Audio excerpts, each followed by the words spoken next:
ठीक है, नया चैप्टर जो पंचायत और म्यूनिसिपैलिटीज जिसको हम बोलते हैं। पंचायत को हम रूरल लोकल सेल्फ गवर्नमेंट बोलते हैं, ठीक है, जो गांव के लिए काम करती है, सिंपल है, ठीक है। और जो म्यूनिसिपैलिटीज है इसको हम अर्बन लोकल सेल्फ गवर्नमेंट बोलते हैं, ठीक है, जो किसके लिए काम करेगी, शहर के लिए। तो अगर मैं आपको कहूं पंचायत में आपको एक तो विलेज पंचायत दिखाई देगी, इसको नहीं लिखना, ये सिर्फ समझने के लिए आपकी अंडरस्टैंडिंग के जो वो, ताकि डिफरेंस एक पता लग सके, अदरवाइज एक जगह पे जाकर के कंफ्यूजन होता है इसमें। दूसरा पंचायत समिति इसमें आ जाती है, ठीक है, ब्लॉक लेवल पे जिसको हम कह सकते हैं। और तीसरी आती है जिला परिषद, और कई बार इसको सब समझते हैं म्यूनिसिपैलिटी का पार्ट, ठीक है। This is not part of urban local self government. जिला परिषद is the third year of the panchayat यानी कि रूरल लोकल सेल्फ गवर्नमेंट का। और जो शहर में जो जिला परिषद है कहाँ बनती है, डिस्ट्रिक्ट में बनेगी। इसका काम यही होता है कि इनका जो डेवलपमेंट प्लान है उन सबको कंपाइल करती है। तो ये काम गांव के लिए ही कर रही है, बेशक से शहर में बैठी। क्लियर है? तो ये कंफ्यूजन नहीं होना चाहिए कि जब हम जिला परिषद पढ़ रहे हैं तो वो कहीं ना कहीं इससे रिलेटेड है, ठीक है। इसमें तो हम पढ़ेंगे 8 अलग अलग टाइप की गवर्नमेंट हम पढ़ेंगे अर्बन लोकल गवर्नमेंट में, ठीक है। म्यूनिसिपैलिटीज में हम पढ़ेंगे तो आपको town area committee, cantonment areas, वो सारे इसके अंदर आ जाएंगे, ठीक है। इंडस्ट्रियल एरियाज आपको दिखाई देंगे तो वो सब इसका पार्ट हो जाएगा, इंडस्ट्रियल टाउनशिप जिसे हम बोलते हैं, ठीक है, वो सब इसका पार्ट है। कंफ्यूजन होती है जिला परिषद को लेकर के। जिला परिषद is part of rural local self government, ठीक है। तो अभी लोकल सेल्फ गवर्नमेंट के दो पार्ट, लोकल रूरल और अर्बन। रूरल वाला एरिया हम पहले करेंगे, ठीक है। तो हम इन चीजों को आज पढ़ेंगे, ठीक है। हमें जो पढ़ना है that is village panchayat, panchayat समिति और जिला परिषद, इन चीजों को हमें पढ़ना है। तो इसके लिए स्टार्टिंग में अगर हम बात करें तो हमारा कॉन्स्टिट्यूशन में पंचायत के बारे में सिर्फ एक जगह लिखा हुआ था, दैट वाज आर्टिकल 40 डीपीएसपी के अंदर। किसके अंदर था?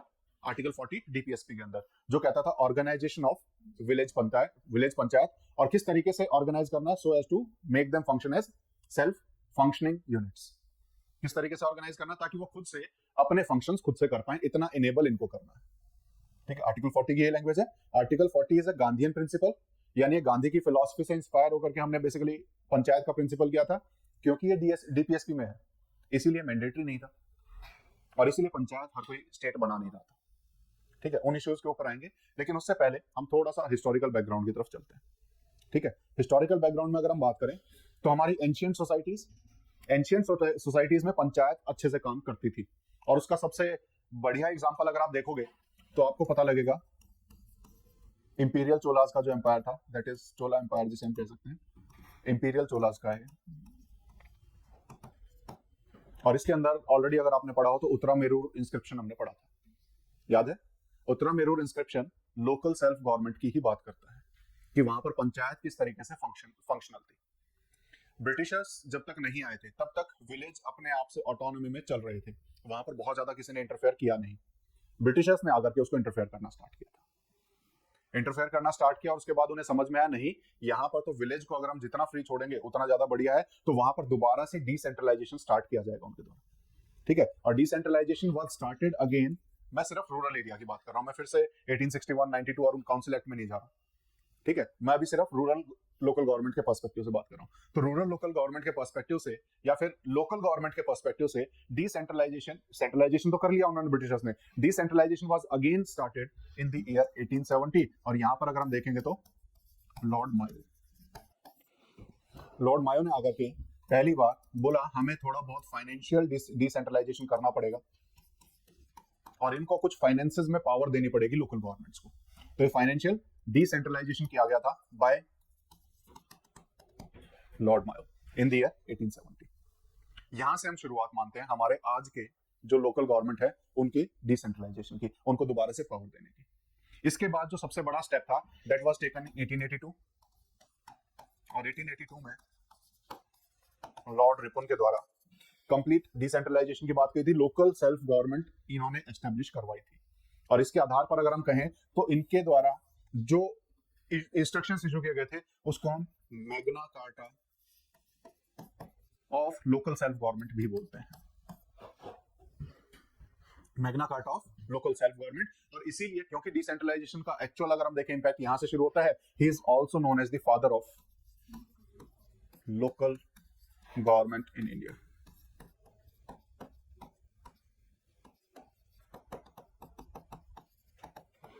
Is also known as father of local government in India. ठीक है, तो ये हमें पता होना चाहिए। बिफोर इंडिपेंडेंस ये हमारा फाइनेंशियल या फिर किसी भी तरह का डिसेंट्रलाइजेशन जो हमने देखा था, that was by the Lord Mayo and the Lord Ripon. Lord Ripon इसने डिसेंट्रलाइजेशन किया था और लोकल सेल्फ गवर्नमेंट दोबारा एस्टेब्लिश करवाने में इसकी इंपॉर्टेंट रोल हमें दिखाई देगा, इसीलिए is known as the father of local self government in the India. Clear? तो यहाँ से हमें होता हुआ दिखाई देगा, और इसके द्वारा जो इंस्ट्रक्शंस थे इसको हम Magna carta of the local government भी बोलते हैं, जो इसके द्वारा इशू किए गए थे, और इसी के आधार पर लोकल गवर्नमेंट दोबारा से एस्टेब्लिश होनी शुरू हुई थी। क्लियर है? और उसके बाद फाइनली गांधी जी का अराइवल होगा, और गांधी जी के जो आइडियाज थे वो क्या थे कि हमारा जो भारत है वो गांव में बसता है, तो इसीलिए पावर जो है गांव में होनी चाहिए, वो फंक्शनल यूनिट होनी चाहिए, देश गांव से चलना चाहिए, तो actual power should lie with the villages. और इसी आइडिया के साथ बेसिकली उन्होंने अपने आइडियाज को प्रोपोगेट करना शुरू किया, और उन्हीं के आइडियाज को हमने जब हमारा कॉन्स्टिट्यूशन बनाया तो आर्टिकल 40 के अंदर उन आइडियाज को इंक्लूड किया। कौन से आर्टिकल में किया है? आर्टिकल 40 के अंदर, जहां पर लिखा गया है state shall provide for organisation of village panchayat. और ये विलेज पंचायत सिर्फ ऐसा नहीं कि विलेज पंचायत बनाना है, इनको इस तरीके से डेवलप करना है कि वो सेल्फ फंक्शनिंग यूनिट के रूप में अपने आप काम कर सकें। क्लियर है? ये आइडिया था। कॉन्स्टिट्यूशन में ये रखा गया था अंडर डीपीएसपी, और DPSP is not mandatory. DPSP mandatory नहीं है तो किसी ने पंचायत वगैरह कुछ बनाई नहीं। अब जब हम आजाद हुए, जब काम करना शुरू किया, तो हमने गांधी जी के आइडियाज को भी इंप्लीमेंट करना शुरू किया कि डेवलपमेंट वर्क अगर हम लोगों की मदद से करेंगे तो शायद ज्यादा इफेक्टिव हो पाएगा। ये आइडिया उस टाइम पे भी था लोगों को। तो जब डेवलपमेंट वर्क कराने की बात आई तो हमने सोचा कि क्यों ना हम ब्लॉक वाइज डेवलपमेंट करना स्टार्ट करें। ठीक है, इंस्टीड कि हम नेशनल प्लानिंग करें, क्योंकि प्लानिंग कमीशन ऑलरेडी 15 मार्च 1950 में बन चुका है। ठीक है, 15 मार्च 1950 को प्लानिंग कमीशन बना है, सेंट्रलाइज्ड प्लानिंग चल रही है, प्लानिंग कमीशन के आधार पर काम हो रहा है, लेकिन बहुत ज्यादा इफेक्टिव उसका रिजल्ट नहीं देखते हुए कहीं ना कहीं ये डिसाइड किया गया कि हम एक मतलब एक प्रैक्टिकल करके देखते हैं, एक हम मतलब क्या बोलते हैं उसे, प्रयोग क्या बोलते हैं उसे, एक्सपेरिमेंट टाइप का करके देखते हैं। ठीक है, हमने एक एक्सपेरिमेंट करना है कि हम देखेंगे कि अगर हम ब्लॉक लेवल पे लोगों को इंक्लूड करके डेवलपमेंट का काम करें शायद हो पाए। तो इसके लिए अक्टूबर, क्योंकि गांधी जी का आइडियाज है सब, तो इसीलिए अक्टूबर 1952 में 2 अक्टूबर 1952 को हमने ब्लॉक लेवल में डेवलपमेंट प्रोग्राम चलाने के लिए हमने शुरू किया, सीडीपी बोलते हैं ना, that is community development programme. ठीक है, community development programme as experiment start किया गया था, तो पूरे नेशन वाइड तो था नहीं है, हमने सिर्फ कुछ सेलेक्टेड ब्लॉक्स के अंदर कि जो डेवलपमेंट है that should start from the blocks. Development कहां से स्टार्ट होना चाहिए? ब्लॉक लेवल से स्टार्ट होना चाहिए, ताकि लोग पार्टिसिपेट करें डेवलपमेंट प्रोसेस में। तो इसी प्रोसेस को और आगे एक्सटेंड करने के लिए ये हमने कुछ सेलेक्टेड एरियाज में किया था, तो ये पूरे नेशन में था नहीं, तो ये एक्सपेरिमेंट था, और इसीलिए सेलेक्टेड एरियाज में या सेलेक्टेड ब्लॉक्स में ही किया गया था। सेलेक्टेड ब्लॉक को हमने चूज किया था, कुछ ही थे। उसके बाद इसको पूरा नेशन वाइड एक्सटेंड करने के लिए अगले ही साल अक्टूबर 1953 में, अगले ही साल इस कम्युनिटी डेवलपमेंट प्रोग्राम को देखा कि इसमें लोग पार्टिसिपेट कर रहे हैं तो बेटर डेवलपमेंट पॉसिबल है। इसको पूरे नेशन में एक्सटेंड करने के लिए एक नया प्रोग्राम लॉन्च किया जिसको हम बोलते हैं नेशनल एक्सटेंशन सर्विस, जिसको हम किस नाम से जानते हैं? National extension service. और इसके थ्रू हमने इस सीडीपी को नेशनली एक्सटेंड कर दिया, सभी डिस्ट्रिक्ट में इंप्लीमेंट किया। ठीक है, यहां तक बात समझ में आई? ठीक है, लेकिन वो अलग पार्ट हो जाता है, हालांकि शायद इसमें पॉलिटी की जब हम बात करते हैं तो उसमें नहीं पढ़ते हैं उसको, लेकिन ओवरऑल आपको आइडिया होना चाहिए। ये इतने इफेक्टिव हो नहीं पाए दोनों। इफेक्टिव क्यों नहीं हो पाए? इफेक्टिव नहीं होने के पीछे रीजन ये था कि यहाँ पर डेवलपमेंट का जो जिम्मेदारी थी वो हमने ब्यूरोक्रेट्स को दी थी। वो डेवलपमेंट की जिम्मेदारी किसको दी थी? ब्यूरोक्रेट्स। और अभी नए नए आजाद हुए थे, वो ब्रिटिश थिंकिंग के हिसाब से चल रहे हैं। ब्यूरोक्रेट्स अभी पब्लिक से बहुत दूर, मतलब डिटैच थे, पब्लिक के साथ अटैच नहीं हुए, तो इस वजह से ये उतना सक्सेस नहीं हो पाया जितना होना चाहिए था। क्लियर है? Due to the bureaucratization of this planning, या फिर इसको हम इंप्लीमेंटेशन हम कह सकते हैं एक तरीके से। क्लियर है? तो हमने क्या किया, चलो ठीक है, इसको एक काम करते हैं, हम इसको रिव्यू करते हैं एक बार। तो रिव्यू करने के लिए अगले कुछ साल के बाद ही 1957 में कमेटी बनाई जाएगी। which will review the working of both the CDP and the NES. तो जनवरी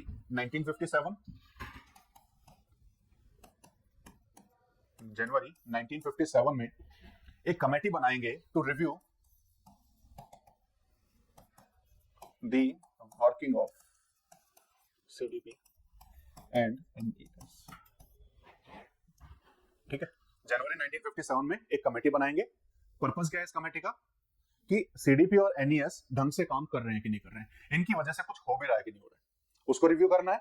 और इसका चेयरमैन बनाया गया बलवंत राय जी मेहता. इसका जो चेयरमैन थे कौन थे? बलवंत राय जी मेहता कमेटी. और जो बलवंत राय मेहता कमेटी हम सुनते हैं, जिसके आधार पर हमारा पंचायत चल रहा है, वो यही कमेटी थी. क्लियर है? तो इसका मेन पर्पस क्या था कि हमें रिव्यू करना है. ठीक है, और जब इन्होंने रिव्यू किया नवंबर 1957 में, शायद नवंबर में ही इन्होंने रिपोर्ट दी थी, नवंबर में दी थी, नवंबर 1957 में इन्होंने अपनी रिपोर्ट दी. उस रिपोर्ट के अंदर ये इसलिए लिख रहा हूं क्योंकि ये पूछे जाते हैं कि कब उन्होंने रिपोर्ट दी थी, रिपोर्ट सबमिशन कब है, ये कई बार पूछ लिया जाता है.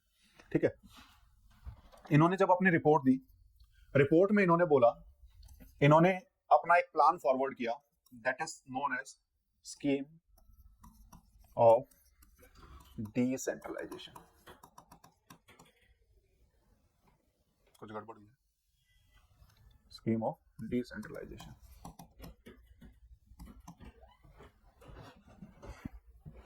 इन्होंने स्कीम ऑफ डिसेंट्रलाइजेशन अपना देना शुरू किया. Scheme of democratic decentralisation basically पूरा स्कीम थी, स्कीम ऑफ डेमोक्रेटिक डिसेंट्रलाइजेशन. ठीक है, ये स्कीम दी और इस स्कीम के आधार पर इन्होंने बोला कि एक काम करो, जैसे वो चल रहा है उस तरीके से काम नहीं होगा, आपको 3 टियर स्ट्रक्चर बनाना पड़ेगा. वो 3 टियर स्ट्रक्चर क्या होगा? तो इन्होंने अपनी रिपोर्ट में बोला एक काम करो, विलेज लेवल पे आप बनाओ विलेज पंचायत. विलेज लेवल पे क्या बनानी है? विलेज पंचायत बनानी है. और उसके बाद कुछ विलेज को मिला करके, जिसको हम ब्लॉक बोलते हैं, अभी तक जो बना हुआ था, उस ब्लॉक लेवल पे या फिर ग्रुप ऑफ विलेजेस लेवल पे, ब्लॉक बोलते हैं इसको, यहां पर बनाओ आप पंचायत समिति. यहां क्या बनाना है? पंचायत समिति. और उसके बाद एक अर्बन एरिया में भी, यानी डिस्ट्रिक्ट लेवल पे, वहां बनाओ जिला परिषद. वहां क्या बनाना है? जिला परिषद. क्लियर है यहां तक? तो ये रिकमेंडेशन था. और जिला परिषद में उसने बोला कि इसका जो हेड है, he should be the district collector. इसका जो हेड है वो कौन होना चाहिए? डिस्ट्रिक्ट कलेक्टर होना चाहिए. क्लियर है? तो ये सब रिकमेंडेशन दी बलवंत राय जी मेहता ने. जिसकी वजह से हमारे प्लान फेल हुए थे, यहाँ पे भी तो नहीं बनी रहती. क्या? लेकिन यहाँ पे तो लोग हैं ना, यहाँ कौन कर रहा है? मेन तो प्लान इनको बनाना है, उसके बाद फाइनल इसका काम क्या है कि उसको कंपाइल करना है, कंपाइल करके आगे फॉरवर्ड करना है स्टेट को, क्योंकि पैसा इसके पास थोड़ी, पैसा तो स्टेट से आना है. पैसा तो डीसी के पास आता है. हाँ, स्टेट डीसी के पास आएगा, डीसी डिस्ट्रीब्यूट करेगा. क्लियर है? यहाँ तक कोई डाउट? ठीक है, तो इन्होंने ये स्कीम पूरी यहाँ पर दे दी कि हम ये इस तरह का एक 3 टियर स्ट्रक्चर बनाएंगे. टियर का मतलब लेवल होता है.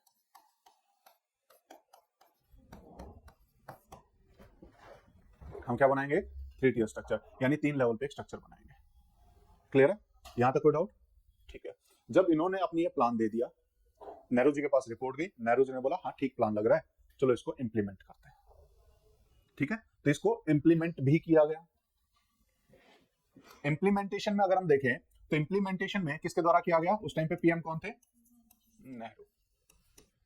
उन्होंने इंप्लीमेंटेशन के लिए कॉन्स्टिट्यूशन में कुछ नहीं किया, उन्होंने सभी स्टेट्स को इंस्ट्रक्शंस दिए कि देखो ये प्लान इन्होंने दिया है, आप इसके आधार पर अपने अपने स्टेट्स में अपने हिसाब से जैसा आपको उचित लगे उस हिसाब से पंचायत को ऑर्गेनाइज करो, पंचायत को एस्टेब्लिश करो. तो पीएम नेहरू के द्वारा इंस्ट्रक्शंस दिए गए कि सभी लोग अपने अपने स्टेट्स में पंचायत को एस्टेब्लिश करो. तो यहां पर सभी स्टेट ने एक एक करके पंचायत को एस्टेब्लिश करना शुरू किया. और उसी एस्टेब्लिशमेंट में सबसे पहली panchayat was inaugurated by the PM Nehru on 2nd October 1959 in Bagdari village of Nagaur district of Rajasthan. District का ही पूछा जाता है ज्यादातर. अगर आप कहीं पे भी देखोगे एग्जाम में तो हर जगह पे डिस्ट्रिक्ट ही आता है कि कौन से डिस्ट्रिक्ट में पहली पंचायत एस्टेब्लिश की गई थी, तो ये नागौर डिस्ट्रिक्ट हमें पता होना चाहिए। तो बगदारी विलेज नागौर डिस्ट्रिक्ट राजस्थान में पहली पंचायत इनॉग्रेट की गई by the PM Nehru. Date वही 2 अक्टूबर, क्योंकि गांधी जी का विजन था। ठीक है, डेट वही रहने वाली। तो 2 अक्टूबर 1959 को ये होगी। उसके बाद second panchayat was also established in the 1959 itself in Andhra Pradesh. In the Andhra Pradesh.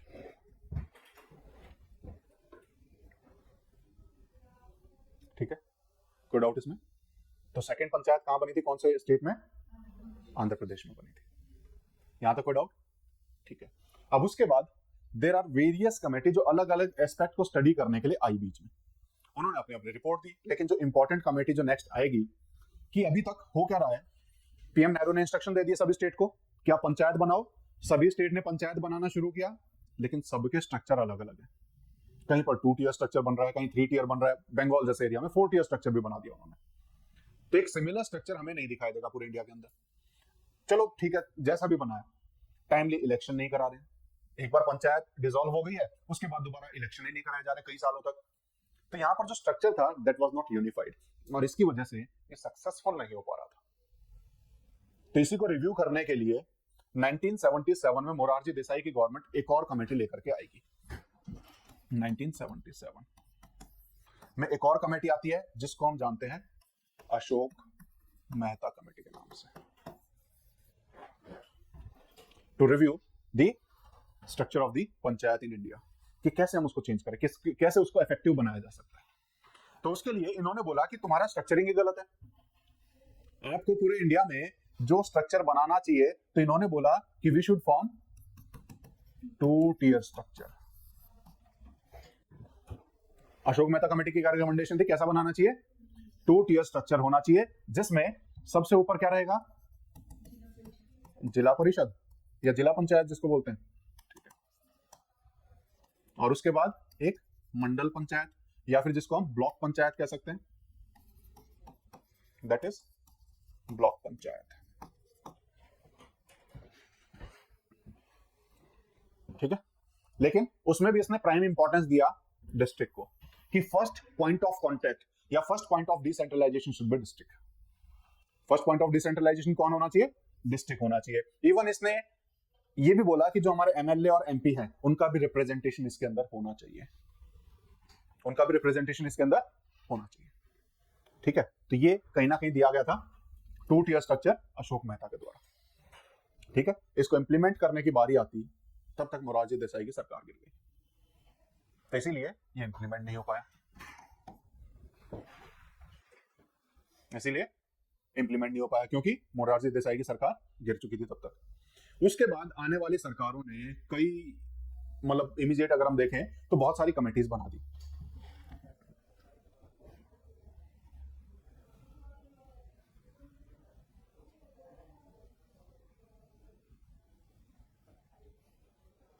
ठीक है, बहुत सारी कमेटीज यहां पर बनी। इसके बाद इनमें से जो इंपॉर्टेंट है, जो आपको पता होनी चाहिए, एक बनी हनुमंता राव कमेटी।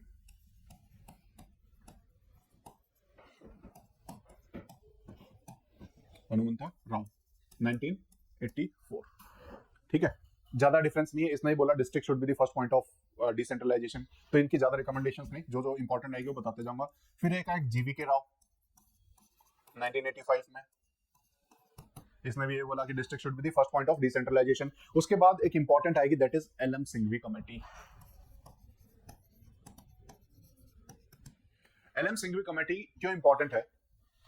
पहली बात, एलएम सिंघवी कमेटी ने ये रिकमेंडेशन दिया कि जब तक आप पंचायत को कॉन्स्टिट्यूशनल स्टेटस नहीं दोगे तब तक ये सुधर नहीं सकती। तो ही this was the first committee to recommend for the constitutional status of Panchayati Raj institutions, Panchayati Raj institutions. ठीक है, 1986। इसके बाद एक पी के ठंगन कमेटी भी आई थी। इसके बाद एक पी के ठंगन कमेटी आई, इसने भी सेम 88 में आई थी, इसने बोला। इसके बाद जितनी भी कमेटी आएंगी सब इसको रिपीट करेंगी कि जब तक आप कॉन्स्टिट्यूशनल स्टेटस नहीं दोगे तब तक कुछ नहीं होने वाला. तो you should give the constitutional status to the panchayati Raj institutions.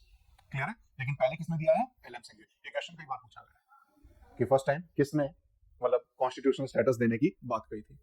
Clear है? 1988 में ही एक और कमेटी आई थी, दैट वाज गदगिल कमेटी. एक और कमेटी कौन सी आई? गदगिल कमेटी. और इसी गदगिल कमेटी के रिकमेंडेशन के आधार पर राजीव गांधी उस टाइम पे थे, उन्होंने सोचा कि चलो कॉन्स्टिट्यूशन को अमेंड करते हैं और कॉन्स्टिट्यूशनल स्टेटस देने की बात करते हैं. तो यहां पर राजीव गांधी की गवर्नमेंट, उन्होंने इसको कॉन्स्टिट्यूशनल स्टेटस देने की बात कही, लोकसभा में बिल भी पेश कर दिया, लेकिन राज्यसभा में जाकर के वो बिल डिफीट हो गया, राज्यसभा से पास नहीं हो पाया. इसके बाद नेक्स्ट गवर्नमेंट आएगी VP Singh government. VP Singh उस टाइम पे प्राइम मिनिस्टर बने. वीपी सिंह गवर्नमेंट के टाइम पे आए तो उस टाइम पे इन्होंने भी इंट्रोड्यूस किया, पास कराने की सोची, जब तक पास हो पाता तब तक सरकार ही गिर गई. तो ये लैप्स आप ऑलरेडी पढ़ चुके हो. रूल ऑफ लैप्स आपको पता है क्या क्या है, ठीक है. और उसके बाद finally P V Narasimha Rao की कमेटी आएगी. कमेटी नहीं, ये इसको दोबारा से कॉन्स्टिट्यूशन में अमेंड करने के लिए बिल लेकर के आएंगे और finally they will succeed to make it into an act. वो सक्सीड होंगे और वो कॉन्स्टिट्यूशन को अमेंड करवा पाएंगे. और कॉन्स्टिट्यूशन को अमेंड करवाया by 73rd constitutional amendment act and 74th तो कल वाली क्लास में पढ़ेंगे जब म्युनिसिपैलिटीज पढ़ेंगे, आज सिर्फ इसी को पढ़ते हैं. 73rd constitutional amendment act of 1992. ठीक है, कौन सा एक्ट आया? 73rd amendment act of amendment act of 1992. ये क्यों नहीं करवा पा रहे थे जो इसने करवा दिया? What was the issue? ठीक है, आपने बताया था कि कुछ पावर्स है, अपनी पावर्स कोई नहीं देना चाहता. इन्होंने ये इसलिए नहीं बना पा रहे थे क्योंकि ये नहीं बोल रहे थे कि हम आपको पावर्स दे रहे हैं. किसको? ये आपके पावर्स जैसे स्टेट्स को देनी पड़ेगी, पंचायत को. एग्जैक्टली. तो इसीलिए, लेकिन इन्होंने बोला कि मतलब तो स्टेट से पूछना है क्या है? पार्लियामेंट को कॉन्स्टिट्यूशन अमेंडमेंट करने की पावर तो पार्लियामेंट के पास है. State local government is a state subject. ठीक है, लोकल गवर्नमेंट या पंचायत एज अ सब्जेक्ट अगर हम देखें तो 5th नंबर पे आता है in the state list. 5th subject in the state list is local government. तो ऐसे में it is the power of the state. और जब पावर ऑफ द स्टेट है तो पार्लियामेंट कैसे एक्ट बना सकती है? अगर पार्लियामेंट को बनाना है तो हमें पता है कि वहां पर स्टेट से भी पूछना पड़ेगा. We require 50% state ratification. चाहिए? स्टेट क्यों हाँ बोलेंगी? क्योंकि it is the power of the state, जैसा आपने बताया कि that has to be devolved to the panchayat. Panchayat के खुद पावर देनी पड़ेगी ना, जब बनाएंगे तो उनके पास पावर कहां से आएगी? जो स्टेट की पावर वो उनको देनी पड़ेगी. स्टेट अपनी पावर क्यों दे? तो स्टेट पावर देंगे नहीं तो पंचायत कभी बनेगा नहीं, और वो इसको कंसेंट देंगे नहीं. तो कंसेंट लेने के लिए स्टेट से क्या किया जाए? तो स्टेट से बोलते हैं देखो जो जो प्रोविजन तुम्हें लग रहे हैं कि तुम्हारी पावर छीन सकते हैं, उन पावर को, उन प्रोविजंस को हम मैंडेटरी बनाएंगे नहीं, उनको हम प्रोविजनल रखेंगे. उनको क्या रखा जाएगा? प्रोविजनल रखा जाएगा. तो इसीलिए जब 73rd अमेंडमेंट एक्ट आया तो इसके अंदर आपको दो टाइप के प्रोविजंस दिखाई देंगे. एक वो provision which are mandatory for every state to implement, और एक वो provision which are provisional for the states to implement. ये बात समझ में आ गई? ठीक है.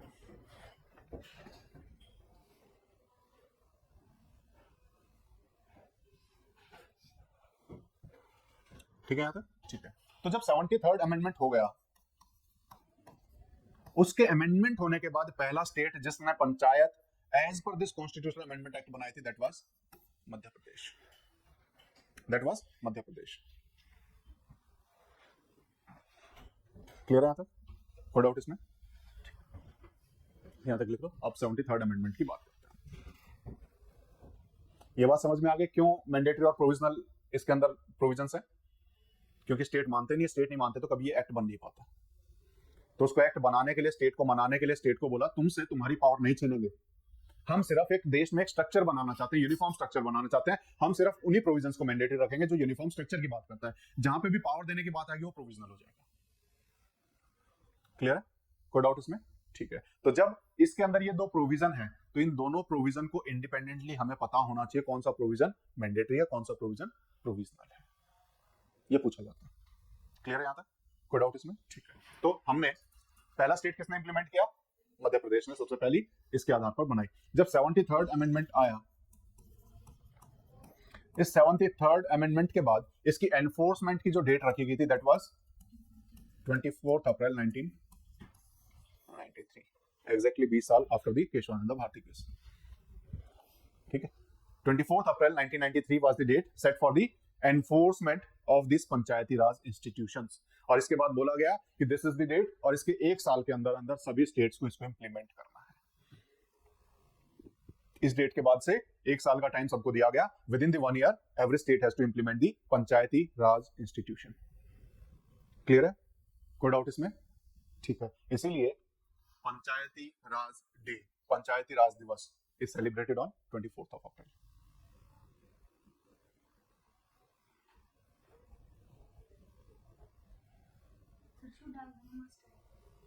क्या चीज? शाला, ठीक है ना, states to implement panchayati raj, ये 73rd कॉन्स्टिट्यूशन, या फिर state to form panchayats in their states, in their respective states within the 1 year from the 24th April 1993। ठीक है, यहां तक कोई डाउट? ठीक है, हमने जो पंचायती राज स्ट्रक्चर बनाया, हमने इस अमेंडमेंट के आधार पर जो पंचायती राज स्ट्रक्चर बनवाया वो बनाया 3 टियर। वही सेम स्ट्रक्चर जो हमने कहां पढ़ा था? बलवंत राय जी मेहता कमेटी के द्वारा। यानी हमने बनाया विलेज में तो बनाया विलेज पंचायत, यहां क्या बनेगी? विलेज पंचायत, और उसके बाद ब्लॉक लेवल पे क्या बनाई? पंचायत समिति, और डिस्ट्रिक्ट लेवल पे क्या बनाया? जिला परिषद।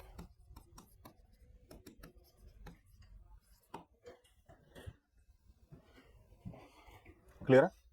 कोई डाउट इसमें? ठीक है, और ये बनाया इन्होंने मैंडेटरी प्रोविजन कि हर स्टेट को ये 3 स्ट्रक्चर बनाने ही बनाने हैं, विद 1 एक्सेप्शन। एक्सेप्शन क्या है?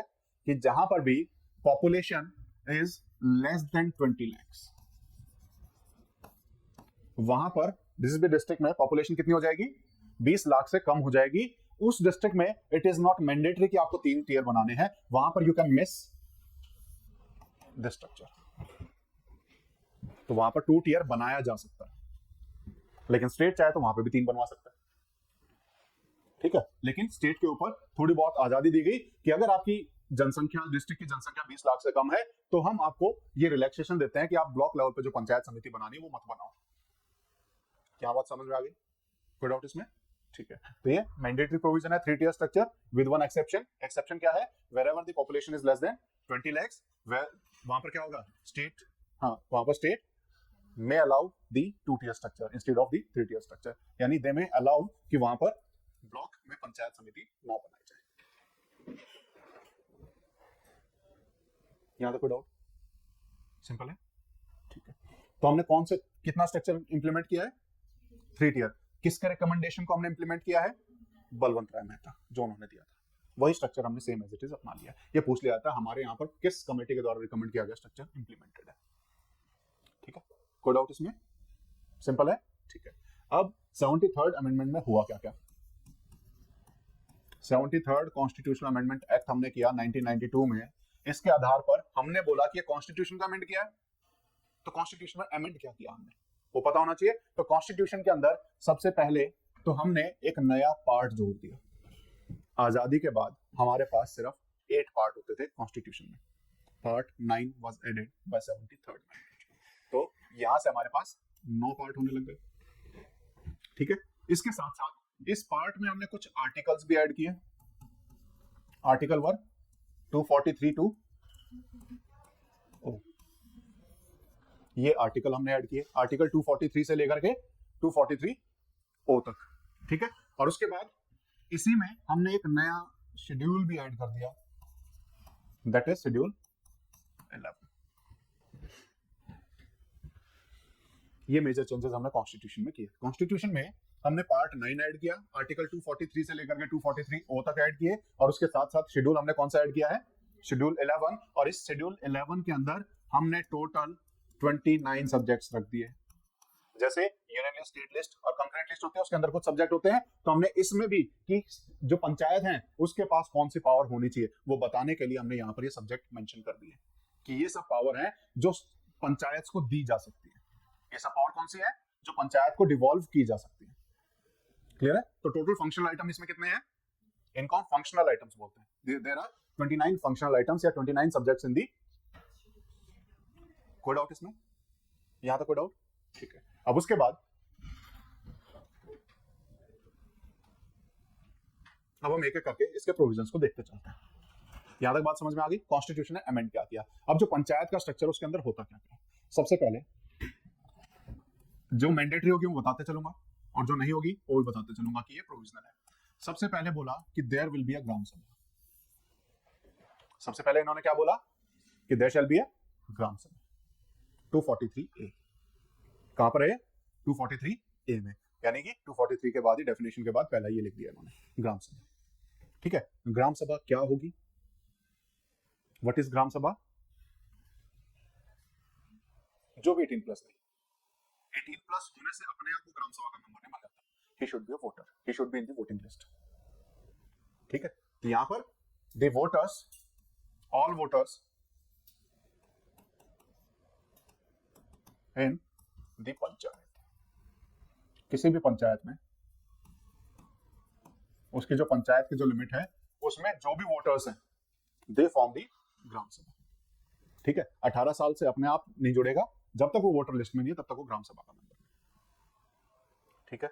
कोई डाउट इसमें? तो ये हमने बोल दिया कि ग्राम सभा बनाएंगे हर जगह पे, और हर एक मेंबर वहां का ग्राम सभा का मेंबर बन जाएगा जो भी वोटिंग लिस्ट में है। तो यहाँ पर डिसीजन मेकिंग बॉडी हमने एक्चुअल में यहाँ बनाई है। This is the decision making body. ये जैसे सेंटर में लेजिस्लेचर काम करती है वही काम इसका है। यहाँ पर वही काम क्या है? इसका है। तो यानी लोगों के पास डिसीजन मेकिंग पावर आई है। तो 73rd अमेंडमेंट से अगर एक मेजर कोई मुझसे पूछे कि क्या अमेंडमेंट हुआ है, तो क्या मैं ये कह सकता हूं कि 73rd अमेंडमेंट से पहले we were living in a representative democracy. अभी तक तो हमारे डिसीजन हमारे रिप्रेजेंटेटिव ले रहे थे, अब हम डिसीजन मेकिंग में खुद से पार्टिसिपेट करना शुरू कर रहे हैं। यानी यहां से we have ushered into a new era that is called as participative democracy.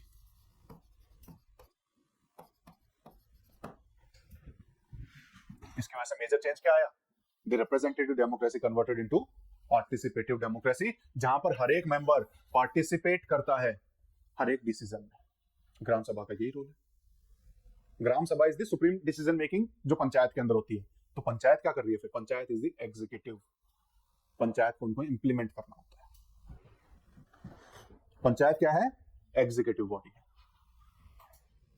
Clear है? कोई डाउट इसमें? सिंपल है। तो रिप्रेजेंटेटिव डेमोक्रेसी से हम कहां पहुंच गए? या मैं इसको दूसरे शब्दों में कहूं, क्या मैं ये कह सकता हूं मैं डेमोक्रेसी को रूट या ग्रास रूट लेवल पे लेकर के चला गया हूं? डेमोक्रेसी अगर ग्रास रूट लेवल पे एस्टेब्लिश हुई है तो that is through the 73rd and 74th constitutional amendment act. ठीक है। तो जब भी क्वेश्चन आप देखोगे तो वहां पर ग्रास रूट लेवल एक वर्ड दिखाई देगा। ग्रास रूट लेवल का मतलब क्या है? The lowest level. तो डेमोक्रेसी कहां तक पहुंची है? लोएस्ट लेवल तक या ग्रास रूट लेवल तक। और ये कैसे पॉसिबल हुआ है? Through this 73rd constitution amendment act, जिसने सारी पावर किसको दे दी? ग्राम सभा। और ग्राम सभा कौन है? वहां रहने वाले लोग जो डिसीजन मेकर्स हैं। ठीक है। लेकिन इशू क्या है? ग्राम सभा की मीटिंग होती नहीं है, तो डिसीजन भी आजकल कौन ले रहा है? पंचायत ही ले रही है, वही एग्जीक्यूटिव्स। ठीक है। तो इशू में दिखाई देगा कि ग्राम सभा की मीटिंग्स होती नहीं है। क्लियर है? कोई डाउट इसमें? ठीक है। ग्राम सभा के बाद जो अगले बी और सी आर्टिकल हैं वो कंपोजिशन और कॉन्स्टिट्यूशन के। पहले कॉन्स्टिट्यूशन फिर कंपोजिशन है। पहले तो कॉन्स्टिट्यूट करेंगे। दिस ग्राम सभा will constitute the panchayat, elect करके पंचायत को कॉन्स्टिट्यूट करेगी। फिर उसकी कंपोजिशन के बारे में लिखा है 243B और 243C। ये दो आर्टिकल हमें दिखाई देंगे। तो पंचायत के अंदर क्या क्या है वो हम देख लेते हैं। इस पंचायत में होता क्या क्या है। सबसे पहले इसको मैं थोड़ा सा वैसे ही बता देता हूँ टेबल बना करके, ताकि आपको आइडिया रहे कि कहां पर कौन लोग जा रहे हैं और कैसे वो इलेक्ट हो रहे हैं। ठीक है। तो सबसे पहले अगर मैं विलेज लेवल पे बात करूं, और उसके बाद सेकंड लेवल क्या आ जाएगा, ब्लॉक लेवल, और थर्ड लेवल क्या आ जाएगा, डिस्ट्रिक्ट लेवल आ जाएगा। ये 3 लेवल हो गए। इन 3 लेवल पे यहां पर विलेज पंचायत बननी है, विलेज पंचायत है ना, पंचायत, विलेज पंचायत लिख लेना इसको। यहां पर पंचायत समिति और यहां पर जिला परिषद। सिंपल है। हर जगह पे कुछ मेंबर्स होंगे जो उस पंचायत के मेंबर कहलाए जाएंगे, प्लस वहां पर एक चेयरपर्सन होगा। वहां क्या होगा, सेम यहां पर भी मेंबर होंगे और एक क्या होगा, चेयरपर्सन होगा। यहां पे भी मेंबर होंगे और चेयरपर्सन होगा। ऐसा ही कुछ होगा। हमारा कॉन्स्टिट्यूशन ये कहता है members at all the levels, चाहे वो पंचायत हो, चाहे पंचायत समिति हो, चाहे जिला परिषद हो, members at all the levels should be elected directly by the people. तो इन सब का इलेक्शन डायरेक्ट इलेक्शन से होगा। ठीक है, तो मेंबर डायरेक्टली इलेक्टेड, ये मेंबर भी डायरेक्टली इलेक्टेड, ये मेंबर भी डायरेक्टली इलेक्टेड। क्लियर है। अगर कॉन्स्टिट्यूशन ने बोला डायरेक्टली इलेक्टेड, ये अपने आप में मैंडेटरी प्रोविजन है। क्लियर है। ये क्या हो गया, मैंडेटरी प्रोविजन, कि हर एक मेंबर को, चाहे वो कोई भी है, वो डायरेक्टली इलेक्ट होना चाहिए, नॉमिनेट नहीं हो सकता। ठीक है, कोई डाउट इसमें। ठीक है, अब चेयरपर्सन की बात करते हैं। कॉन्स्टिट्यूशन ने कहा chairperson at district level and at block level, इन दोनों पे ये दोनों जो पर्सन है ये इनडायरेक्टली इलेक्टेड होंगे। Indirectly elected from among the members. कहां से आएंगे, जितने मेंबर वहां चुन करके पहुंचे हैं वो मेंबर्स आपस में इलेक्ट करके अपने एक चेयरपर्सन को चुनेंगे। यहां तक बात समझ में आई, कोई डाउट इसमें।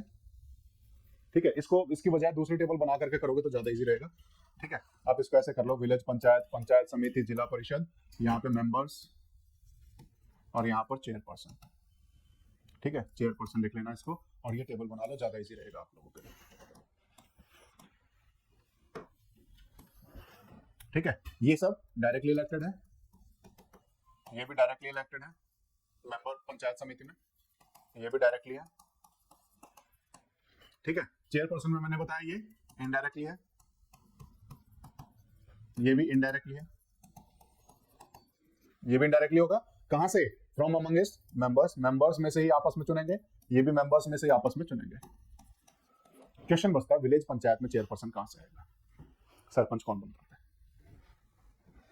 सरपंच के लिए बोला कि स्टेट लेजिस्लेचर विल डिसाइड कि यहां पर ये चेयरपर्सन कैसे चुना जाएगा, तो ये प्रोविजनल है।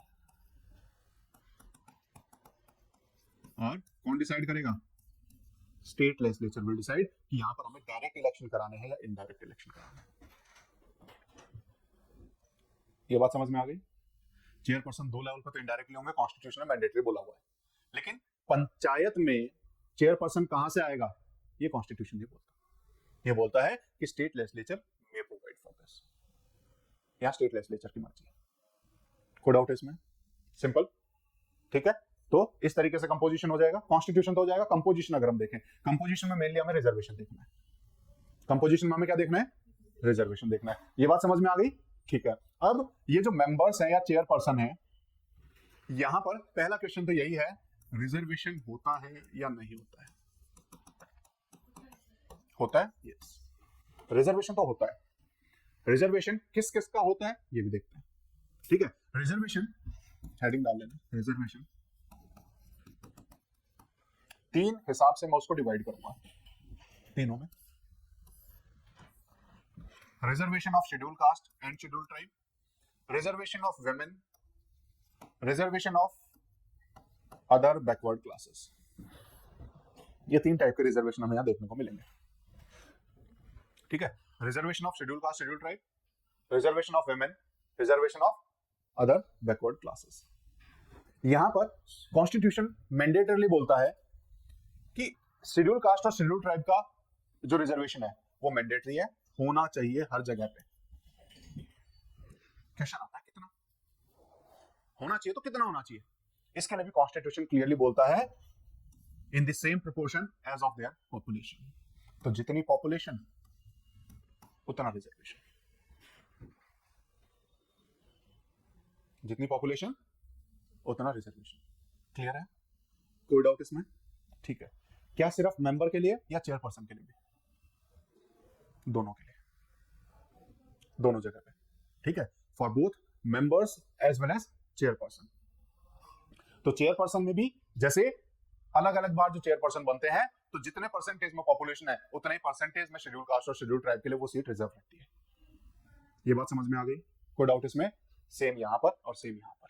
ठीक है, for member as well as chairperson, दोनों के लिए होता है और मैंडेटरी है एज पर पॉपुलेशन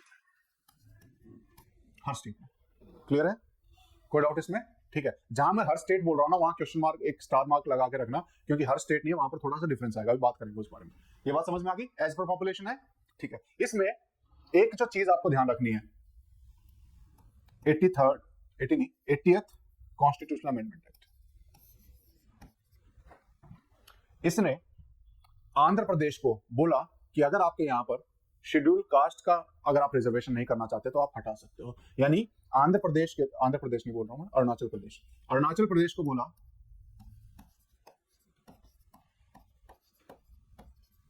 कि आपके यहां पर शेड्यूल कास्ट के लिए रिजर्वेशन करने की जरूरत नहीं है, because you do not have any population of scheduled cast. तो हरियाणा के लिए भी बोला ऐसा कोई अमेंडमेंट हरियाणा के लिए नहीं है, लेकिन होता नहीं है यहाँ पर क्योंकि पॉपुलेशन नहीं है।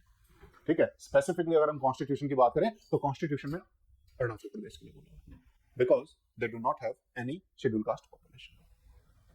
कोई डाउट इसमें? शेड्यूल ट्राइब नहीं है, शेड्यूल कास्ट नहीं है। शेड्यूल कास्ट नहीं है, ट्राइब्स तो वहां सारी ट्राइबल एरिया पूरा।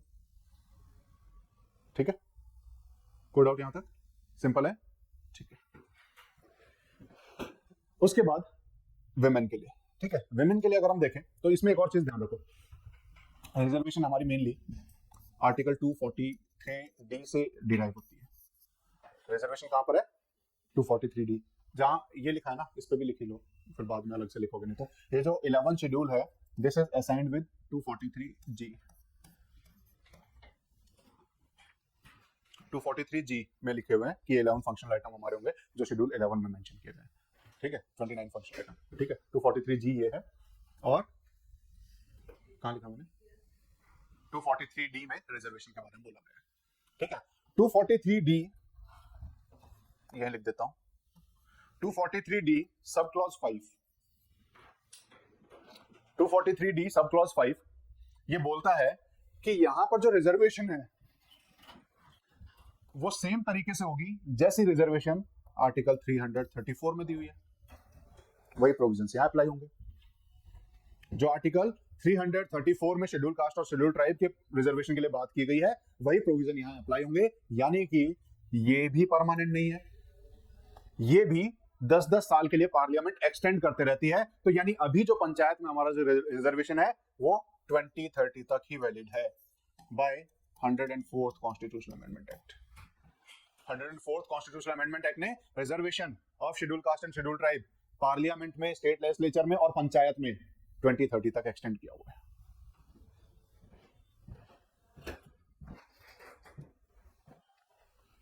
ठीक है, तो इसका भी टाई वहीं से हो रखा है, 334 में जो प्रोविजन चलेंगे वो यहां चलते रहेंगे। ठीक है, कहां से टाई हो रखा है? 243D सब क्लॉज 5 से। ये बात समझ में आ गई? तो यानी 2030 तक है, उसके बाद पार्लियामेंट दोबारा से अमेंड करके इसको एक्सटेंड करना चाहे तो कर सकती है, नहीं तो ये वहीं खत्म हो जाएगा, उसके बाद से रिजर्वेशन नहीं देना पड़ेगा। ये बात समझ में आ गई? कोई डाउट यहां तक? सिंपल है। ठीक है, उसके बाद विमेन के रिजर्वेशन की अगर हम बात करें तो विमेन के लिए साफ साफ बोला गया है कि 1/3 of the seats, 1/3 of the seats at member as well as the panchayat level should be reserved for the women. Mandatory provision है। अगर मान लो शेड्यूल कास्ट के लिए रिजर्व सीट है, शेड्यूल कास्ट में भी 1/3 विमेन के लिए रिजर्व रहेंगी। क्लियर है? तो अगर 3 बार अगर कोई चेयरपर्सन बन रहा है शेड्यूल कास्ट से, तो उसमें से 1 बार विमेन का होना जरूरी है। 1/3 का ये मतलब हुआ 3 में से 1 बार। ये बात समझ में आ गई? तो 1/3 नॉर्मल भी, शेड्यूल कास्ट में भी 1/3 रहेगा, प्लस मेंबर के लिए भी रहेगा और चेयरपर्सन के लिए भी रहेगा, और यही हर जगह पे लागू। and this is mandatory. 1/3 reservation at member as well as the chairperson. और उसके बाद it is also applicable in the reservation of scheduled caste and scheduled tribe. वहां पे भी 1/3 applicable रहेगा. ये बात समझ में आ गई? कोई डाउट है इसमें? ठीक है. अब यहां पर स्टेट ने एक प्रोविजन डाला हुआ है. स्टेट लेजिस्लेचर चाहे तो ये 1/3 को बढ़ा सकता है. स्टेट लेजिस्लेचर चाहे तो इस 1/3 रिजर्वेशन को और ज्यादा एक्सटेंड कर सकता है. और इंडिया में more than 50% of the states ने इसको बढ़ा करके 50% रिजर्वेशन वुमेन के लिए किया हुआ पंचायत से.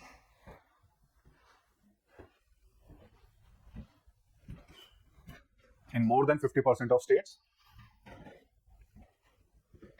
the reservation for women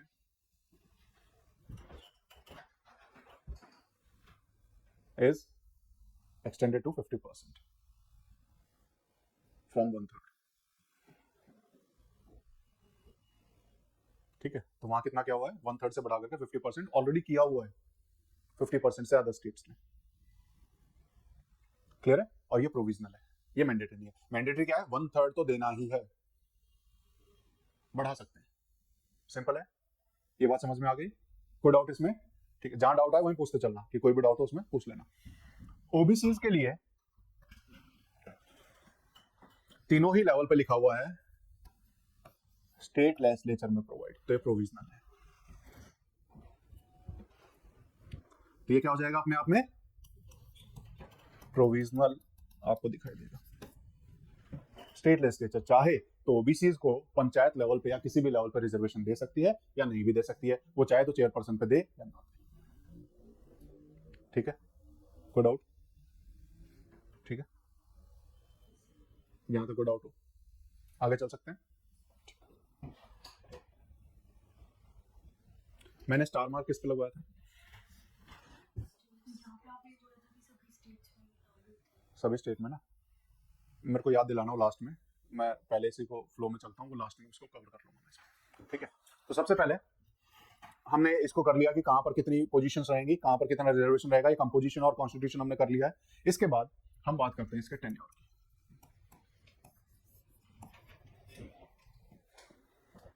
normally 5 साल का टेन्योर रहेगा. नॉर्मली टेन्योर क्या रहेगा? 5 साल का. लेकिन स्टेट लेजिस्लेचर चाहे तो इट में डिसॉल्व दी पंचायत अर्लियर. ठीक है, पार्ट 9 हमने लिखा था ना इसमें. पार्ट 9 की हेडिंग क्या है? दी पंचायत.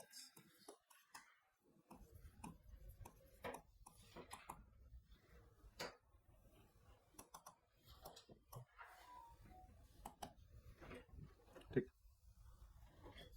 स्टेट लेजिस्लेचर चाहे तो 5 साल से पहले डिसॉल्व कर सकती है. ये बात समझ में आ गई?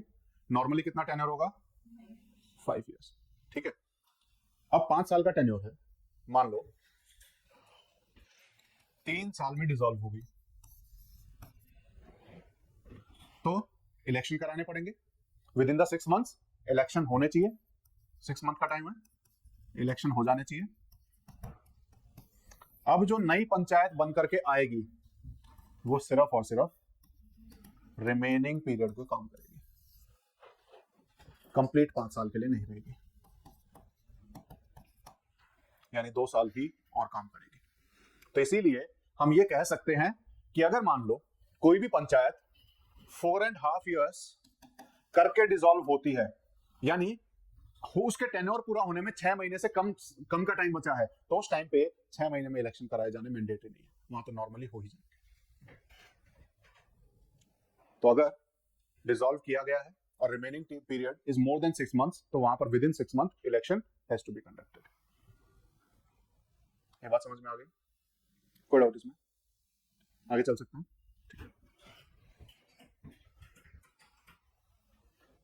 और जब डिसॉल्व करते हैं तो उस टाइम पे इन द मीन टाइम कौन वहां पर एडमिनिस्ट्रेट करेगा? डिसॉल्व कर दिया तो उस टाइम पे स्टेट गवर्नमेंट किसी ऑफिसर पे एडमिनिस्ट्रेटर को वहां पर मतलब एडमिनिस्ट्रेशन के लिए अपॉइंट कर सकती है. ठीक है, तो किसी भी ऑफिसर को वो अपॉइंट कर सकती है for the administration of that area जहां पर अभी पंचायत काम नहीं कर रही है. सिंपल है यहाँ तक, कोई डाउट इसमें? ठीक है, अब टेन्योर में बस इतना ही है कि लगभग 5 साल के लिए रहेगा। अगर कम साल के लिए रहता है तो सिर्फ बचे हुए टाइम के लिए नई पंचायत आएगी। अगर 6 महीने से कम का टाइम है तो उसको 6 महीने में कराने की जरूरत नहीं, वो तो ऑटोमेटिकली ही उसमें इलेक्शन हो जाएंगे। ठीक है, तो ये इसमें इंपॉर्टेंट था। अब उसके बाद क्वालिफिकेशंस की अगर हम बात करें तो क्वालिफिकेशन में अगर हम मेंबर्स की और चेयरपर्सन की बात करें,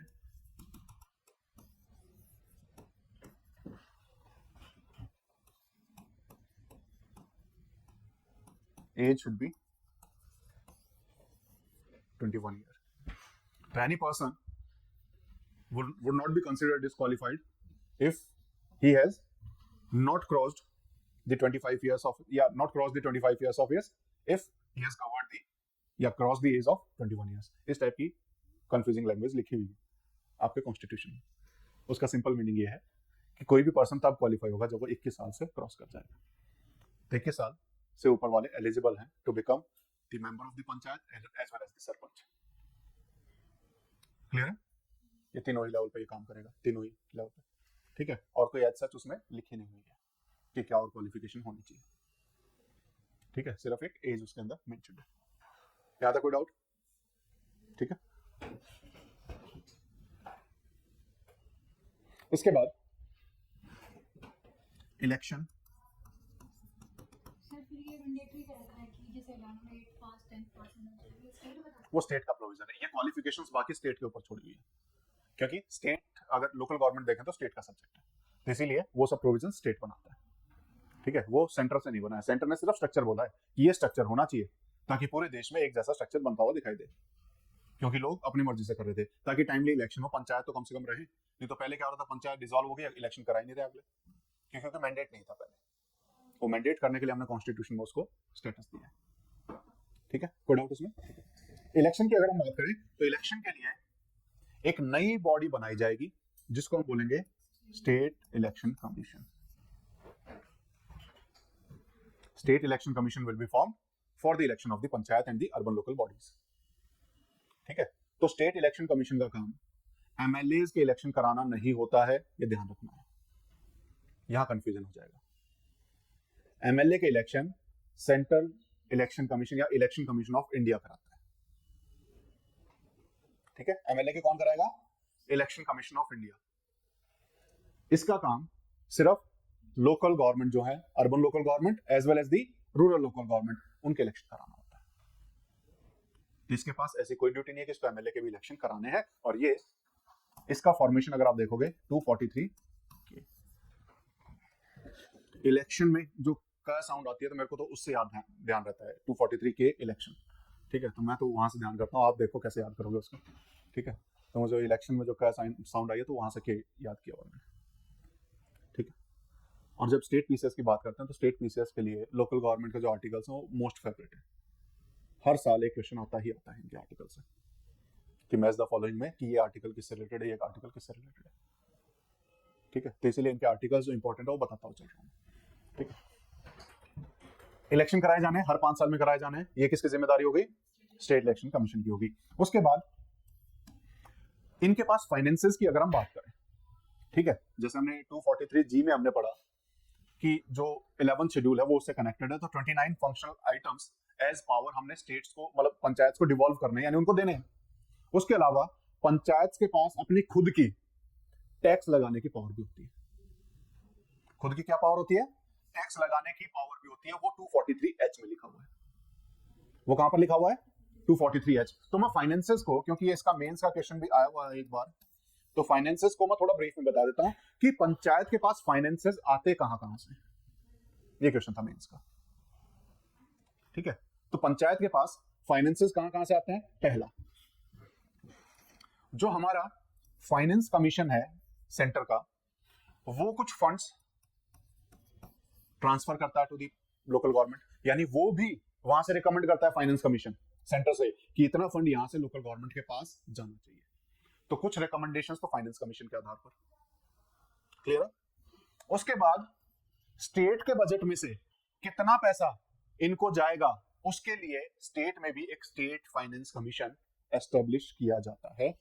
as per 73rd constitutional amendment है, हमने एक और बॉडी बना दी। तो 73rd कॉन्स्टिट्यूशनल अमेंडमेंट एक्ट ने एक और बॉडी बनाई है, that is state finance commission.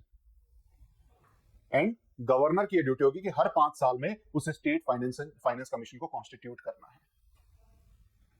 कौन करेगा? जैसे फाइनेंस कमीशन को प्रेसिडेंट करता है, वैसे स्टेट फाइनेंस कमीशन को कौन करेगा? गवर्नर कॉन्स्टिट्यूट करेगा हर 5 साल में। इसके काम क्या है वही फाइनेंसेस हमें बता देंगे। पहला काम है कि इसको वो फॉर्मूले बताने हैं कि किस तरीके से जो टैक्स डिस्ट्रीब्यूशन है या फिर फाइनेंसेस का जो डिस्ट्रीब्यूशन है बिटवीन स्टेट एंड पंचायत,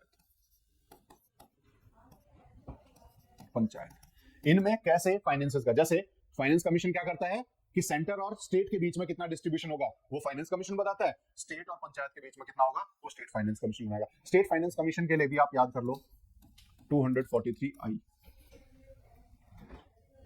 मेरे को याद है आई और वाई से, दोनों फाइनेंस से राइम करते हैं, फाई तो आई और वाई, ठीक है, तो मेरे को इसलिए याद है क्योंकि 243Y भी है जो आपको उसके लिए दिखाई देगा, अर्बन उसके लिए, ठीक है। तो 243I है, ये स्टेट फाइनेंस कमीशन से रिलेटेड है। कोई डाउट इसमें? ठीक है, तो यहां से स्टेट फाइनेंस कमीशन आता है। एक तो ये किस तरीके से पंचायत लिखना चाह रहा था, क्या लिख दिया पता नहीं, ठीक है, स्टेट और पंचायत के बीच में डिस्ट्रीब्यूट करेगा। उसके बाद यही ग्रांट इन एड्स जो यहां पर इनको दी जानी है, यानी पंचायत को जो ग्रांट इन एड दी जानी है उसके बारे में भी रिकमेंड करके जाता है कि उस पंचायत को यहां पर इतनी जरूरत है। प्लस ये टैक्सेस के बारे में बता के जाता है कि किस तरीके से इफेक्टिवली पंचायत अपने टैक्सेस लगा सकती है, तो उस टैक्स के बारे में भी रिकमेंडेशन करता है। और इसके अलावा फाइनेंस में अगर हम, ये हमारे 2 तरीके हो गए जहां जहां से फाइनेंस आ रहा है, एक तो यूनियन से आ रहा है, एक स्टेट से आ रहा है। एक कहां से आ रहा है? स्टेट से। यूनियन से कौन बता रहा है? Finance commission. स्टेट से कौन बता रहा है? State finance commission. State finance commission establish हुआ 243I से, सिंपल है। उसके अलावा स्टेट फाइनेंस कमीशन की एक और ड्यूटी होती है, any other duty that is given by the governor, simple, जैसे फाइनेंस कमीशन में होता है any other duty that is given by the president, तो यहां पर any other duty that is given by the, तो वो भी इसे रिकमेंड करके जाना होता है, ठीक है। इसके अलावा तीसरा कहां से आता है फाइनेंस? पंचायत के पास खुद भी गांव में टैक्स लगाने की पावर होती है, तो वो टैक्सेशन पावर्स भी है पंचायत के पास, टैक्स लगा करके वहां पर पावर जनरेट, मतलब वो सॉरी वहां पर फाइनेंसेस जनरेट कर सकती है, तो सेल्फ से भी वो फाइनेंस जनरेट कर सकती है, ठीक है। कोई डाउट इसमें? और कोई तरीका है जहां से इनके पास पैसा आ सकता है? आ सकता है। कैसे आ सकता है? बहुत सारी स्कीम्स ऐसी हैं जो पंचायत लेवल पे इंप्लीमेंट की जाती है, पंचायत लेवल पे वो लागू करनी होती है। जैसे एग्जांपल है मनरेगा, जो पंचायत लेवल पे ही इंप्लीमेंट की जाती है, तो वहां से भी पैसा उनको मिलता है डिस्ट्रीब्यूट करने के लिए। तो डिफरेंट स्कीम्स जो हैं ऑफ द गवर्नमेंट, उनके थ्रू भी इसमें पैसा आता है। क्लियर है? इसके अलावा और क्या रास्ता बचा इनके पास पैसे का? और क्या रास्ता बचा? अगर मैं दोनों की बात करूं, रूरल और अर्बन लोकल गवर्नमेंट की, ये खुद से भी जनरेट करने के लिए बॉन्ड्स वगैरह इशू कर सकते हैं। अभी रिसेंटली अगर आप देखोगे तो बहुत सारी म्युनिसिपल कॉर्पोरेशंस जो अपने बॉन्ड्स इशू करती हैं, वो बॉन्ड इशू करके भी मार्केट में बॉन्ड्स दे करके कि आप हमें पैसा दे दो, हम इतना इंटरेस्ट रेट आपको देते रहेंगे, तो बॉन्ड्स के थ्रू भी ये पैसा मार्केट से उठा सकते हैं, यानी ओपन मार्केट से भी ये बोरो कर सकते हैं, या ओपन मार्केट की बजाय बोरोइंग लिख दो, they can borrow the money from the market, borrowing power है इनके पास, ठीक है। और क्या बचा रास्ता पैसे का?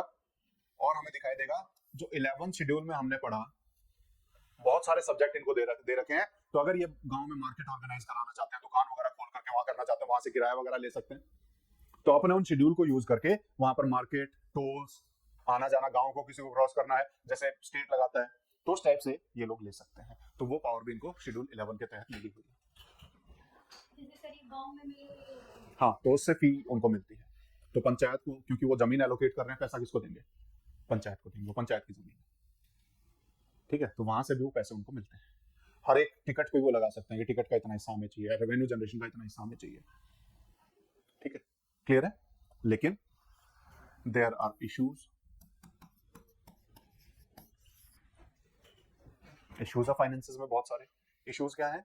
सबसे पहला तो इशू ये है कि फाइनेंसेस प्रोविजनल एरियाज में आ जाती है, स्टेट की मर्जी है, मैंडेटरी नहीं है प्रोवाइड कराना है, तो फाइनेंसेस का डिवोल्यूशन इज प्रोविजनल एस्पेक्ट अगर हम देखें, ठीक है, कोई बात नहीं, होने दो, इनके पास खुद की टैक्सेशन पावर है, खुद के टैक्स ही लगा नहीं सकते। क्यों नहीं लगा सकते? पंचायत भी उसी गांव का आदमी, टैक्स लगाते सारे गांव वाले घेर के खड़े हो जाएंगे उसको। पॉलिटिक्स, लोकल पॉलिटिक्स, कैसे गांव वालों पे लगाते हो टैक्स? ठीक है, तो लोकल होने की वजह, लोकल पॉलिटिक्स की वजह से वो इस टैक्सेशन पावर को यूज नहीं कर सकता। स्टेट्स ज्यादा पावर इसको देना नहीं चाहती हैं, जो फाइनेंस कमीशन के थ्रू ज्यादा पैसा इनको मिलता नहीं है। बोरोइंग का ऑप्शन वैसे ही लिमिटेड हो जाता है, रेस्ट्रिक्शंस बहुत सारे आते हैं स्टेट की तरफ से ना। स्टेट कैन रेस्ट्रिक्ट कि आप कितना बोरो कर सकते हो, कितना नहीं कर सकते हो, वहां स्टेट रेस्ट्रिक्शंस डाल सकता है, जैसे सेंटर स्टेट के ऊपर डाल सकता है कि आप इस लिमिट से ज्यादा बोरो नहीं कर सकते हो।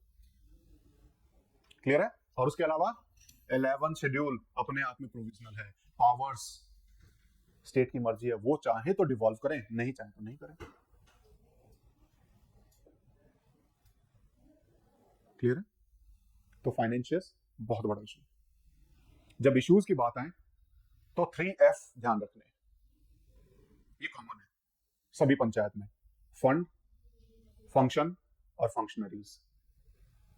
फंड अवेलेबल नहीं है, फाइनेंसेस जिसको मैं कहूंगा। ठीक है, नेक्स्ट उसी की बात कर, फाइनेंसेस समझ में आ गए क्या इश्यूज और कैसे कैसे हैं। उसके बाद नेक्स्ट अगर मैं बात करूं पावर्स एंड फंक्शंस की,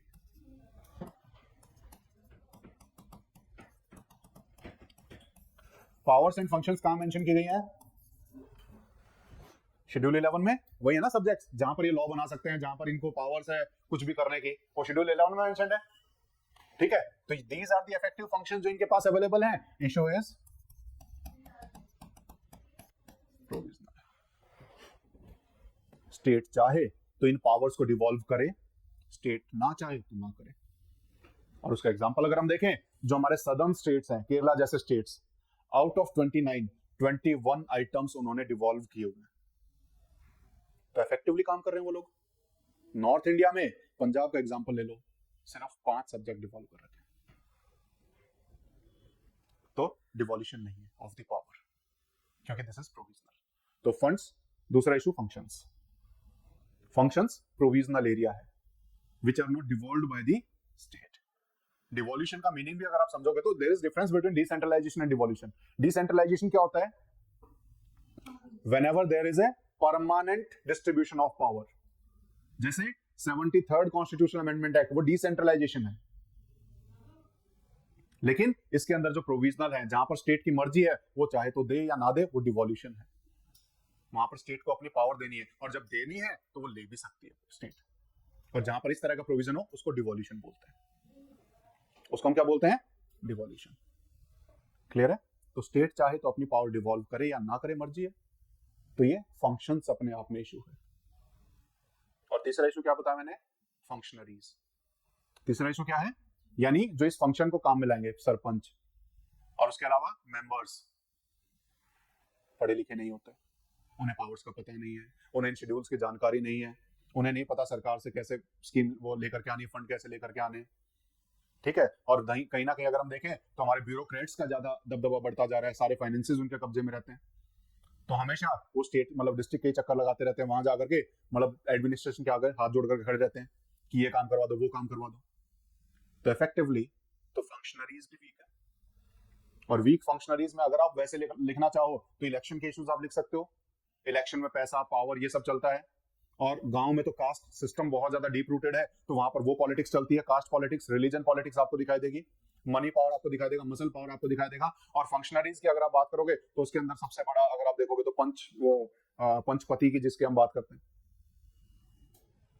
कि बेशक से विमेन रिजर्वेशन है, विमेन चेयरपर्सन बन भी जाती है, काम एक्चुअल में उसका पति कर रहा होता है, पंचपति। ठीक है, तो ये सब इश्यूज आपको दिखाई देंगे फंक्शनरीज में। क्लियर है? उसके अलावा भी इश्यूज हैं जो पॉलिटिक्स में, इलेक्शन में, और वो सारे इश्यूज तो हैं। और कहीं ना कहीं हमारी जो सोसाइटी डिवाइडेड है वो ज्यादातर गांव में हमें दिखाई देगी। क्लियर है? सभा इफेक्टिवली काम नहीं कर रही है, सभा की मीटिंग्स नहीं होती हैं, वो भी इश्यूज में आपको पता होना चाहिए इसमें। क्लियर है? टाइमली इलेक्शन नहीं कराए जा रहे हैं। ओबीसीज का इशू अभी उत्तर प्रदेश में खूब चला, इलेक्शन टलते रहे कि जब वो डिसाइड करेंगे तब इलेक्शन हुए, फाइनली हाईकोर्ट को इंटरवीन करना पड़ा, तब जाकर के इलेक्शन हुए। ठीक है, तो ये सब हमें दिखाई देगा इसमें। Good out. ठीक है, तो ये हमें फंक्शनलिज्म, पावर और फंक्शंस में पढ़ लिया, ठीक है, कोई डाउट यहाँ तक? ठीक है, अब जो मैं स्टार मार्क में लगवाया था इनिशियली, जब हम 73rd कॉन्स्टिट्यूशनल अमेंडमेंट एक्ट की बात करेंगे तो 73rd constitutional amendment act is applicable on all the states या ऑल एरियाज? नहीं, ऑल एरियाज में नहीं है। पहली कंडीशन, यूटीज में it is applicable, yes it is applicable but subject to the exceptions or modifications by the president।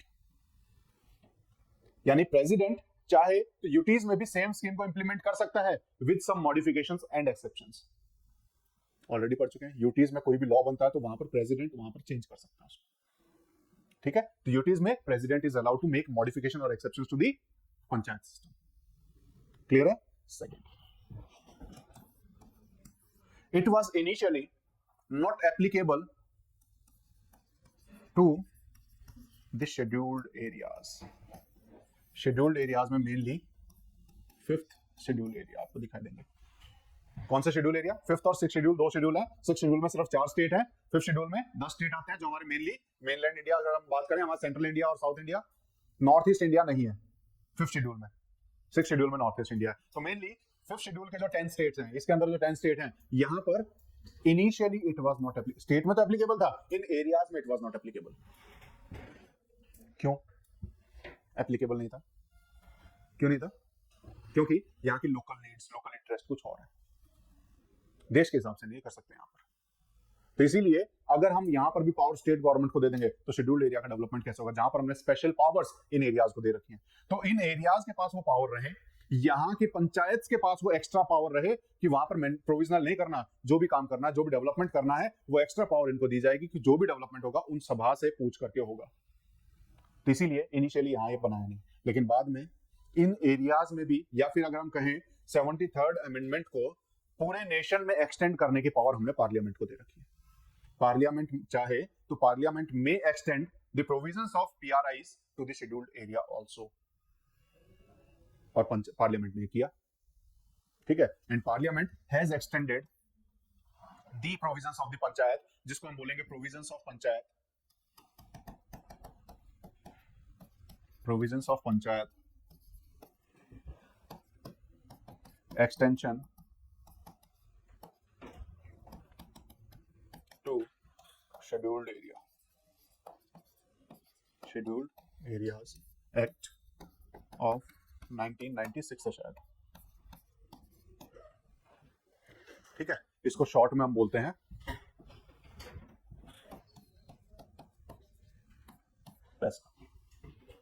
पैसा act, ठीक है ना। शॉर्ट में इट इज टर्म्ड एज पैसा एक्ट ऑफ 1996।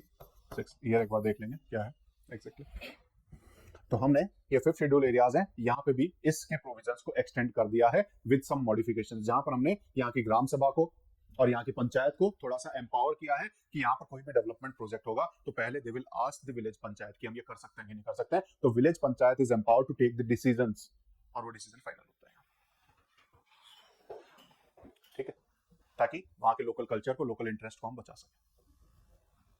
तो उसके लिए हमने उन एरियाज में जहां पर ये एप्लीकेबल नहीं था, एक्सटेंड करने के लिए हम एक्ट लेकर के आए, जिसको हम पैसा एक्ट बोलते हैं, that is provisions of panchayat extension to scheduled areas act. कोई डाउट यहां तक? सिंपल है।